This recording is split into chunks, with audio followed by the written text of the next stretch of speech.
মাথার মধ্যে যে ব্রেনটা আছে এইটার ওজন প্রায় 1.5 কেজি। কত? 1.5 কেজি ধরবো। আচ্ছা, 1.5 কেজি ওজনের একটা ব্রেইন এই খুলির মধ্যে আছে, টের কি পাওয়া যায়? আপনি হাতের মধ্যে 1.5 কেজি নেন তো, কেমন শক্ত লাগে না? ওজন লাগে না? মাথার মধ্যে যে 1.5 কেজি ওজনের ব্রেনটা আছে, এই যে সহজে সালাম ফিরাচ্ছি, এদিক ওদিক যাচ্ছি, সামনে পিছনে ইয়া করতেছি, ওই রকম কি 1.5 কেজি ওজন মনে হয়? আল্লাহ একটা অসাধারণ মেকানিজম করছে। সেটা কি? মাথার খুলির মধ্যে এক রকমের পানি রাখছে। পানি রাখার কারণে আমরা যখন নদীতে সাঁতার কাটি তখন আমাদের শরীরটা হালকা হয়ে যায়। এটা আর্কিমিডিস বলে একজন বিজ্ঞানী আবিষ্কার করছে।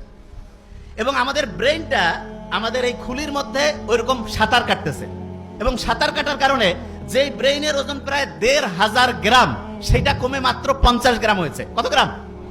50 গ্রাম। এটা কিন্তু একটা প্রশ্ন ধরবো। তাহলে 1,500 গ্রামের ব্রেন পানির মধ্যে সাঁতার কাটার কারণে কয় গ্রাম হয়েছে? Very fine. কত গ্রাম? 50 গ্রাম। তার মানে আপনি যে মাথাটা এরকম করতেছেন, কত গ্রাম করতেছেন? 50 গ্রাম। আমরা যখন মায়ের গর্ভে ছিলাম না, এই যে লাস্ট বেঞ্চ, মায়ের গর্ভে যখন ছিলাম, মায়ের গর্ভেও কিন্তু আমরা এরকম সাঁতার কাটতাম। এবং আল্লাহ এত সায়েন্টিফিক, মায়ের গর্ভে যখন আমরা ছিলাম মাকে লাথি মারতাম, গুতা মারতাম, কিন্তু মা যে কষ্ট করতো, এই জন্য মায়ের আলাদা একটা মর্যাদা আল্লাহ দিয়েছেন। এবং মুহাম্মদ সাল্লাল্লাহু আলাইহি ওয়াসাল্লাম তো আমরা এটা জানি যে সম্মান করব কার? মায়ের, তারপরে কার? মায়ের, তারপরে কার? মায়ের, তারপরে কার? বাবার। তার মানেটা কি? তার মানে যে যত বেশি পরিশ্রম করবে, যে যত বেশি কষ্ট করবে, তার মর্যাদা আল্লাহ তত বাড়ায় দিবে। আমরা যারা মুসলমান সমাজের আছি, আমাদের সবচেয়ে শ্রেষ্ঠ একটা বৈশিষ্ট্য হইতে হবে চেষ্টা করা, পরিশ্রম করা। 1 নাম্বার বৈশিষ্ট্য কি হবে? চেষ্টা করা, পরিশ্রম করা। পরিশ্রম আর চেষ্টা করার যে স্টাইলটা, সেটা আল্লাহ আমাদের গোটাল ডেইলি রুটিনের মধ্যে অলরেডি দিয়ে দিয়েছেন। কিরকম? মুসলমান যারা 5 ওয়াক্ত নামাজ পড়ে না, 5 ওয়াক্ত ফজর যখন আমি নামাজ পড়ি, নামাজ পড়ার পরে আমরা অনেকে মূর্খ তো, নামাজ পড়ার পরে ইচ্ছা মতো ঘুমাই গেলাম, তাহলে লাভটা কি হলো?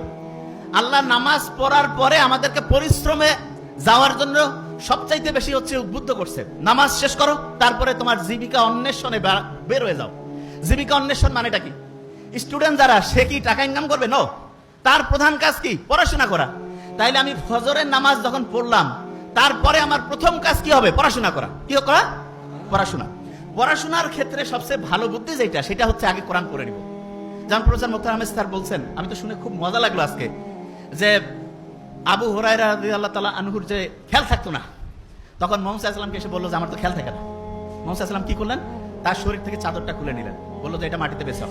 এরপর মুহাম্মদ সাল্লাল্লাহু আলাইহি ওয়াসাল্লাম একটু সেখানে দোয়া পড়ে একটা ফু দিলেন, বা ওনার হচ্ছে লালার থেকে কিছু জিনিস দিলেন। এরপরে ওই চাদরটা গুটায় বললেন শরীরে রাখো। এরপরে ওই আবু হুরায়রা কি বললো? যা আমি পড়ি তাই আমার খেয়াল থাকে। ঠিক না? আবু হুরায়রার খেয়াল থাকতো না, তার মানে মানুষ